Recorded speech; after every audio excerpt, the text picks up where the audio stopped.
Story 1. My name is Hank Thompson. This happened to me back in 2005 in the Croatian National Forest down in eastern North Carolina. I'd always dreamed of finding a quiet corner of the woods to make my own.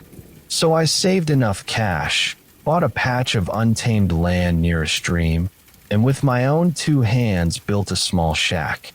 I had a half-broken pickup, 2 rusted shovels, and a single-burner propane stove I treated like gold. I wasn't some wilderness guru, but I'd spent a few summers exploring state parks as a teenager, so I figured I knew enough to keep from starving. Truth is, I just wanted a break from people.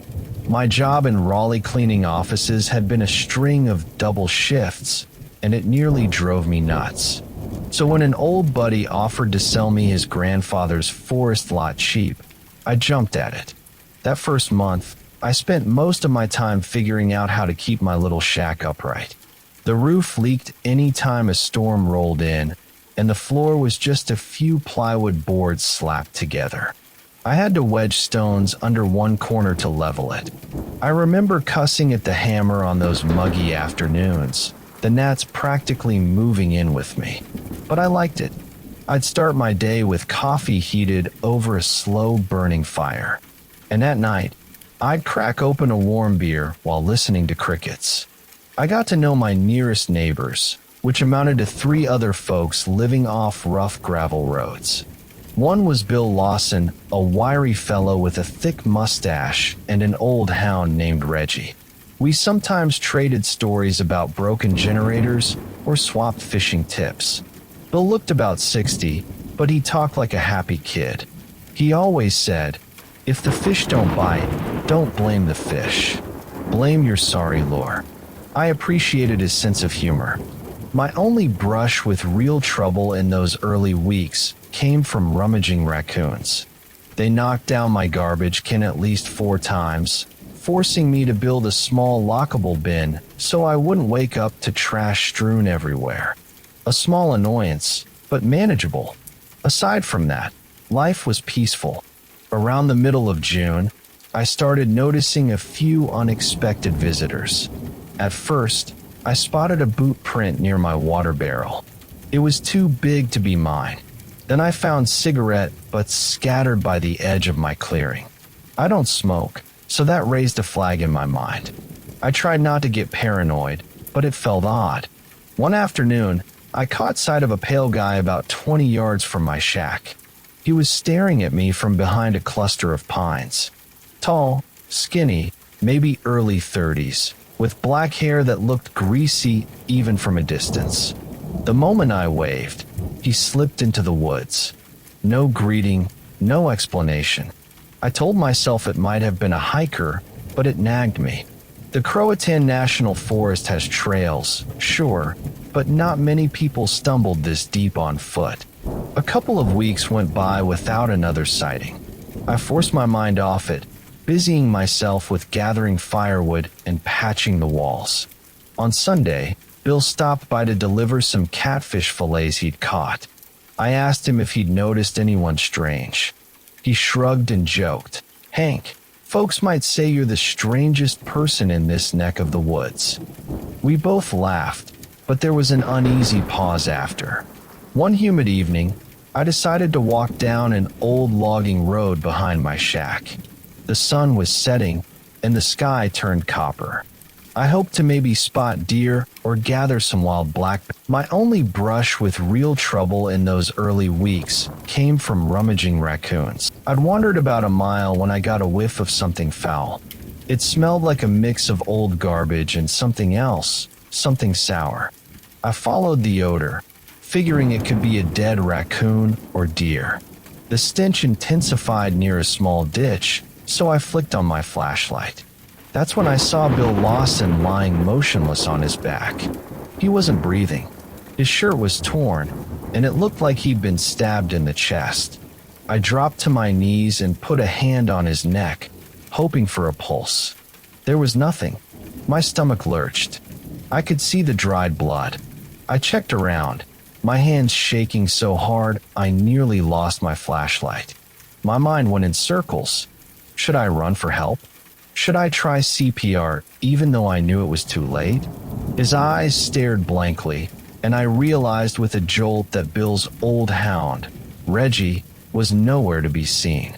That fear clenched up inside me like a vice. I backed away, scanning for footprints or any sign of an attacker.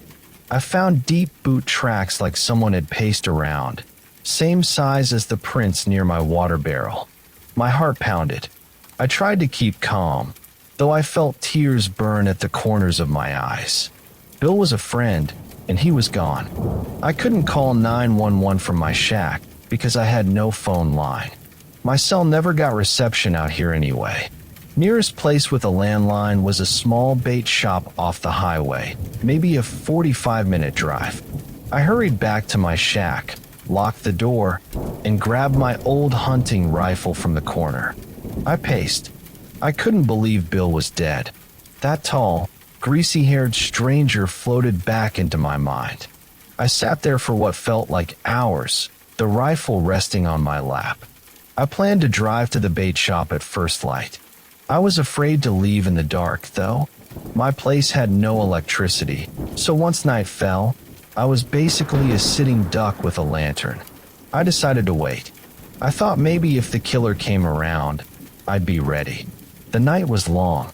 I kept the lantern on low and tried not to jump at every noise. I managed dozing off near sunrise. I don't know how long I slept, but a rustling outside startled me awake. My throat went dry. I reached for the rifle and moved quietly to the window. Through a gap in the boards, I saw that same pale, lanky figure standing a dozen yards away. He had something over his shoulder. It looked like a sack, but my gut told me it could be an animal or worse. Adrenaline surged, and I kicked the door open, rifle aimed. "Stop right there," I yelled. He spun around, his eyes wide. He dropped the sack with a heavy thump. I stepped closer, rifle raised. He mumbled something I couldn't catch. Then he lunged for me, swinging a wicked-looking knife. I stumbled back, nearly losing my balance, but I pulled the trigger. The shot blasted the air, kicking into my shoulder. He yelped and dropped to one knee, gripping his left arm. I could see the terror in his eyes as he realized he was bleeding. I didn't want to kill him, but I sure didn't plan to get stabbed either. We stared each other down for a split second. Then he snarled through clenched teeth, grabbed a handful of dirt, and flung it at my face.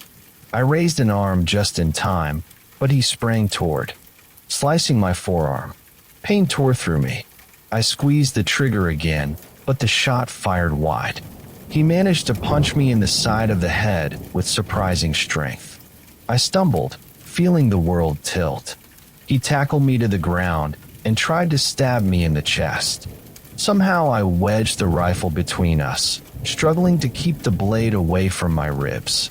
He pressed down, face twisted in fury. I scrambled for anything to fight back. My hand found a chunk of firewood near the door. I swung it up, cracking him hard in the jaw. He wavered, dropping the knife. I kicked him off me, gasping for breath. He grabbed for the knife, but I snatched it first and pointed it his way, hands trembling. Then he took off running, his arm still soaked in blood from the gunshot. I didn't chase him. My head throbbed, and I felt a hot ache in my forearm. But I was alive. The sack he dropped smelled horrible.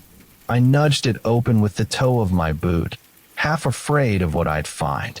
Inside were the remains of Reggie, Bill's old hound. I almost lost my lunch right there. Anger and sadness twisted my stomach. I wrapped up the dog and set him aside, my mind reeling. I forced myself to the truck, rifle on the passenger seat, and started the engine.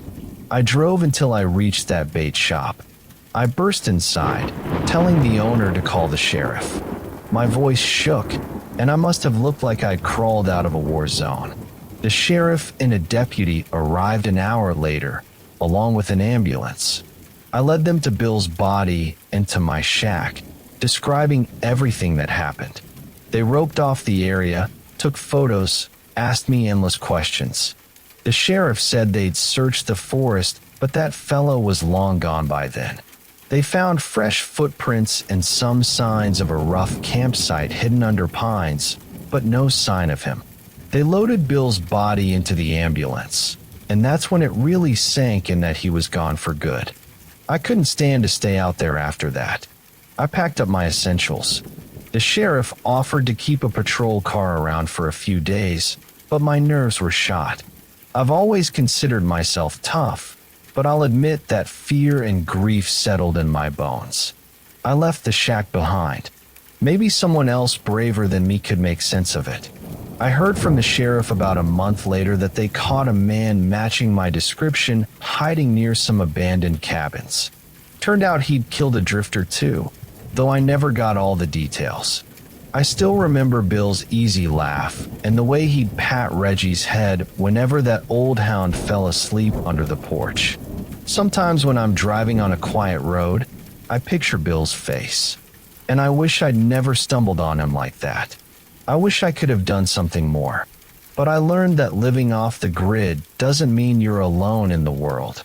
Sometimes evil is closer than you ever imagined, and once you see it, you can't just pretend it isn't there. Story 2. My name is Richard Barnett. This all happened to me back in 2007 in Cattle Lake, Texas.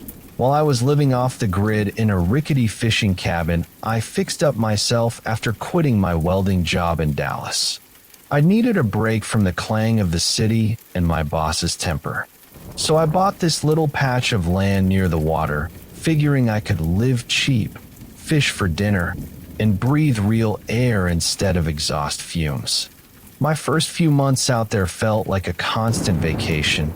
Just me, the cypress trees, and the easy lull of the water at night. I always had a sense of humor about roughing it. If my roof leaked during a storm, I'd crack a joke about taking a free shower. If I ran out of propane, I'd laugh that I was finally learning to appreciate cold beans from the can. Folks in town thought I was a tad strange, but they never complained when I brought them fresh catfish. Life was simple, peaceful mostly. Then I started noticing a red pickup truck creeping around the dirt roads after dark. One evening, the driver parked a few dozen yards from my cabin next to a thick stand of cypress trees. He climbed out, a tall, wiry man with a shaved head and a suspiciously fancy leather jacket. From my front porch, I pretended to sip coffee while I watched him. He didn't see me, or he pretended not to. I caught a glimpse of his face. Lean cheeks, hollow stare, a sharp jaw. He looked like trouble. The next morning, I found tire tracks leading deep into the brush behind my property. I decided to follow them, half from curiosity, half because I was worried he might have dumped garbage or messed with my traps. After about a quarter mile, I saw a shallow hole that looked freshly dug.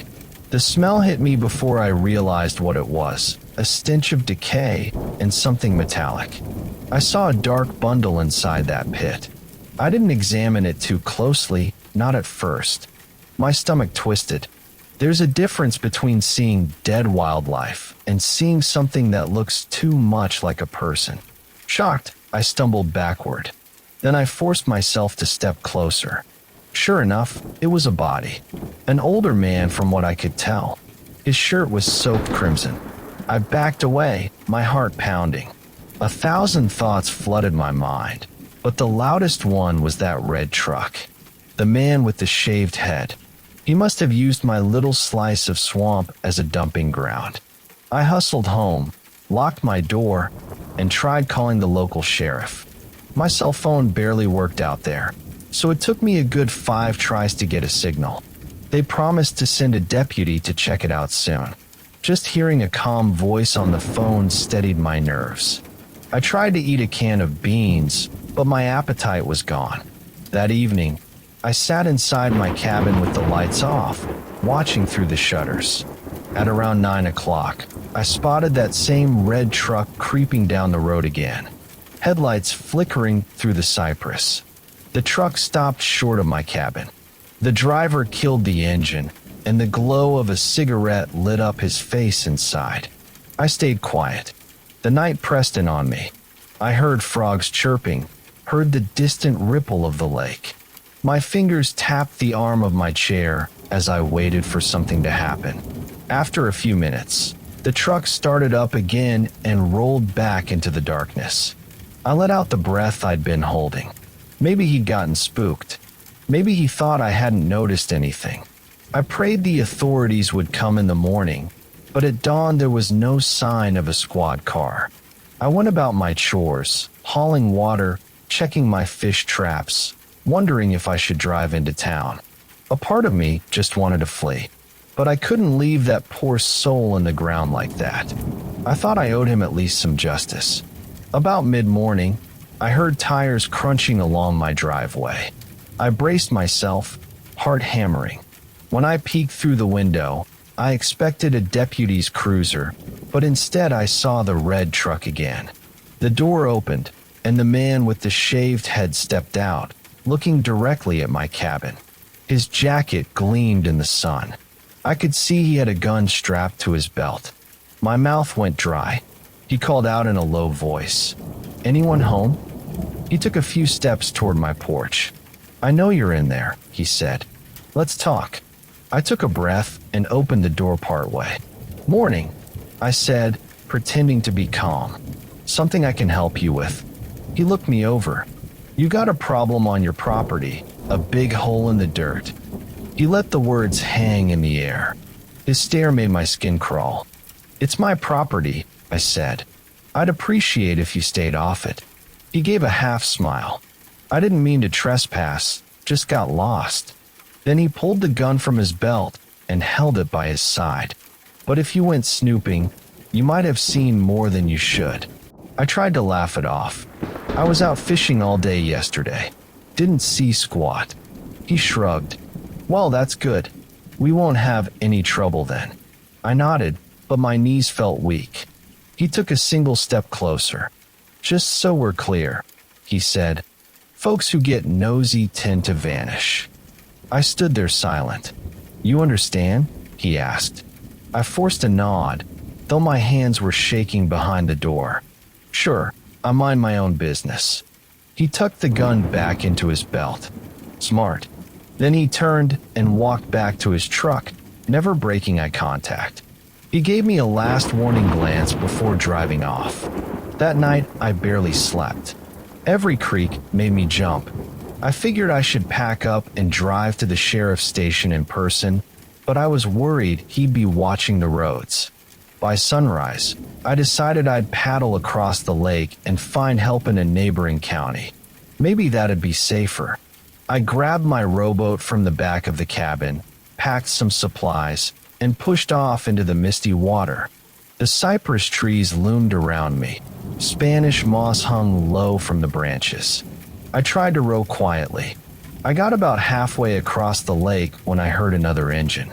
I turned around and saw a small motorboat cutting through the water heading my way. I couldn't see the driver's face yet, but I had a bad feeling. With nowhere to hide, I rowed faster. The motorboat closed in. When I finally glanced over my shoulder, there he was, the same man, jacket fluttering in the breeze. He raised a rifle. I heard a shot whistle past me, splashing water a few yards away. He was trying to scare me, or maybe he just had bad aim. I rowed with every ounce of strength in my arms. My shoulders burned. A second shot rang out, and this time it skimmed off the edge of my boat, splintering the wood. Water started seeping in. My boat slowed, weighed down by the rush of water. He circled around me, engine churning the dark lake. "Get over here," he shouted. I didn't have a choice. My boat would sink if I kept going, so I raised my hands, trying to keep them visible and let the current drift me closer to the cypress knees. He slowed his motor, then brandished the rifle again. "You sure picked a bad place to be curious," he said, voice cold. He swung the rifle barrel up, aiming at me. I heard a splash behind him, and out of nowhere, I saw another boat emerge from behind a cluster of cypress trunks. It was a pair of local fishermen I recognized from the small bait shop in town. The older fisherman yelled, "Hey, drop that gun." I guess they'd heard the shots. In a flash, the man in the fancy jacket turned and fired at them. The bullet tore through the older fisherman's chest. He toppled into the water. His friend screamed, fumbling for a gun, but the murderer shot him too, sending him overboard. 2 men gone in an instant. He pivoted the rifle back toward me, ready to finish what he started. My heart hammered, and I grabbed the only thing I had, a small, rusted boat hook. It was hardly a weapon, but I lunged forward, hooking the side of his boat. He pulled the trigger, grazing my shoulder. Pain ripped through me, but adrenaline kept me moving. I yanked down hard, toppling him off balance. He fell against the gunwale, the rifle clattering to the deck. I scrambled over, ignoring the pain, and grabbed the rifle first. He tried to punch me, but I managed to drive the butt of the gun into his temple. He slumped against the boat's seat, dazed. Without thinking, I shoved him aside, cranked the motor, and aimed for the far shore. I'm not proud of leaving the fishermen drifting like that, but I was half crazed with terror. Those men were clearly gone, and I couldn't fight him alone. Once I was close enough to shore, I leaped out, stumbling onto the muddy bank. I looked back to see if he was coming for me, but he stayed in the boat, clutching his head. Maybe I'd stunned him. I forced myself to run. Branches snapped under my boots. Thorns tore at my pants. My shoulder throbbed with every step, but I kept going. When I finally burst onto the nearest road, a passing driver nearly jumped out of his seat at the sight of me waving a rifle, soaked in sweat and blood. He stopped and helped me into his truck. I explained the situation in gasping spurts. He sped off, and we called 911 from his phone. When the sheriff's deputies finally arrived at the lakeshore, they found the fishermen's bodies floating not far from my half-sunken rowboat. The killer was gone. He must have taken off as soon as he recovered. The officials searched for him for weeks, but as far as I know, they never caught him. I moved out of the cabin soon after that. Maybe you can say I wasn't cut out for the off-the-grid life. Or maybe I decided I'd had enough excitement for one lifetime. I still miss the quiet mornings on Caddo Lake, but I've learned I'd rather have a leaky apartment roof and neighbors within shouting distance than face that kind of terror again. That's my story, and believe me, I wish I didn't have to share it. But some things are too big to keep buried forever. Story 3. My name is Craig Mulligan. This happened to me back in 1998 in Tonopah, Nevada, while I was living off the grid, running a tiny solar array and a battered old generator for power, feeling more at home around coyotes than people. I'd always been a bit of a wandering soul. Growing up in Kentucky with 4 siblings made me crave quiet. So once I turned 25, I sold my truck, bought a rundown RV, and took off. Tonopah felt like an odd place to settle, but it had open sky, cheap land, and enough distance from big city chaos to keep me happy. Back then, I lived in a makeshift cabin I'd built from salvaged boards and sheet metal. Not exactly mansion living, but it kept out the blistering heat and most of the dust storms. I'm not sure how many folks realized I was even out there. Nearest neighbor was a rancher named Leonard. He lived about 3 miles east of me with his wife and a pack of scruffy dogs. Leonard was skinny and had a gruff sense of humor, but we bonded over a shared love of homemade chili. He also loaned me his truck when my generator needed spare parts from the hardware store in town. We'd watch each other's backs, mostly with a quick radio check every so often.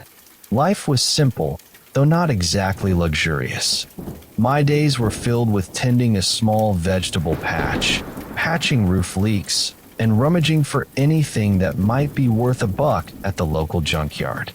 That spring, a newcomer arrived in the area. I first noticed his campsite a few miles west near an old abandoned shack that looked more like a relic from a gold rush. I'm not the type to spy, but from a distance, I saw a dented blue pickup parked behind the shack, and I could make out someone pacing back and forth. Something about it made me uneasy. We didn't get many strangers in Tonopah, and when we did, they were either well-meaning treasure hunters searching for old mines or folks on their way to Reno. This guy, though, gave me a strange vibe. He was tall with shoulders like a linebacker, but even from 100 yards, I could see he had a scar across his right cheek. It looked like a pale line that caught the sun at a sharp angle. No big deal, right? Scars happen. But the way he walked, always scanning the horizon, felt off. I tried to brush it aside. Maybe he was a drifter. Maybe a prospector. Still, I found myself double-checking my shack's doors every night. Leonard teased me on the radio, saying, "You think he's an alien?" I laughed it off, but I kept glancing at that shack on my morning hikes. One afternoon, I decided I'd be neighborly and introduce myself. It's not polite to let someone hang out alone without at least a friendly hello. I hiked over with a bottle of cold root beer, the kind you can still get in glass bottles if you know the right gas station, and a bag of jerky. I waved from a distance to show I wasn't a threat. He came out of the shack, squinted at me, and gave a half nod. "Name's Craig," I said. "Figured I'd welcome you to our little corner of nowhere." He sized me up. I could see his eyes flick to my old canteen strapped to my belt. I tried to keep a light tone, but I felt my stomach flipping. Finally, he said his name was Bert. He didn't smile. He had a deep voice that was calm but tinged with something I couldn't place. I handed him the root beer and jerky. He stared at them before snatching both. "Thanks," he muttered. That was it. No talk about the weather or the local diner. I asked if he was prospecting. He just shrugged and said he liked peace and quiet. Well, I didn't want to press my luck, so I nodded and started walking back. Before I turned away, I noticed that inside his pickup bed were tarps, a shovel, and a couple of plastic bags. Nothing alarming by itself. This is desert country, after all, but it looked too organized, like he was methodical with his gear. I reminded myself not to judge. Some folks just like to keep to themselves. A week later, Leonard radioed me. "Craig, keep an eye out. My nephew's missing." His nephew, Kevin, had been driving through to visit but never arrived. Leonard was worried maybe the old truck broke down or Kevin got lost. I agreed to hike around and keep watch for tire tracks. We both let the local sheriff's office know, but out here they take their time. There's a lot of ground to cover. I started my search the next morning, heading toward the shack. I hadn't seen Bert in days. If Kevin had broken down, maybe he'd wandered in that direction looking for help. As I drew close, the first thing I spotted was Bert's truck parked in the same spot. Only this time, there was a big dark stain on the tailgate. I could see my heart hammered at the sight. It might have been oil, but it was too red-brown under the sun. That's when I saw a bundle of clothes crumpled near the shack's front door. Leonard's nephew had been wearing a green flannel, and right there I saw a shredded piece of green fabric. Without thinking, I crept closer, glancing around for Bert. The door to the shack was ajar, and the smell coming out was enough to make me gag. I backed up, swallowing hard. I heard a shuffling sound inside, so I slid behind a corner, not sure if I should call out or run. My pulse pounded in my ears. I edged toward a side window. Broken glass let me peek in. The interior was dark, but I made out a shape on the floor. It took me a moment to realize it was a lifeless body. I was so rattled I nearly dropped my canteen. Kevin's face was hidden behind a knocked-over crate, but his arms stuck out, pale and streaked with something dark. I caught a glimpse of a second figure in a corner, A woman or man, I couldn't tell. That figure was face down, unmoving. I choked down bile. This was bad. Two people lay there, and neither looked alive. I heard footsteps behind me. Spinning around, I saw Bert. He stood about 10 feet away, holding a crowbar. His jaw was clenched, and he had dried blood on his shirt. He was breathing through his nose in short bursts. "How do you find this place?" he snapped, voice trembling just a bit as if he wasn't expecting company. My mouth went dry. My first thought was to stall. I was looking for Leonard's nephew. Truck issues, you know. He stepped closer, gripping the crowbar like he was ready to swing. I lifted my hands, trying to keep things calm, but my limbs shook. "You need help?" I said quietly. "We can call." "Shut up," he barked. "You weren't supposed to see any of this." He rushed me, swinging that crowbar. I stumbled back, barely dodging the blow. The metal scraped against the shack's wall, raising sparks. I scrambled, dropping my canteen, and then he swung again, catching the side of my arm. Pain shot through me, hot and immediate. I yelped and crashed into a stack of metal scraps. Bert raised the crowbar a third time, eyes wild. I did the only thing I could think of. I kicked forward, connecting with his shin. He stumbled, cursed, and lost his balance just enough that I could scramble onto my feet. Then I sprinted toward his pickup, hoping for a weapon or maybe the keys. Instead, he tackled me from behind, driving me hard into the ground. My cheeks scraped gravel, and I tasted dust. Something inside me snapped. I'd never thrown a punch in anger before, but I slammed my elbow back, catching him in the ribs. He grunted and rolled off. I scrambled to my feet, heart pounding, and noticed a small pry bar lying among the scattered tools by the truck.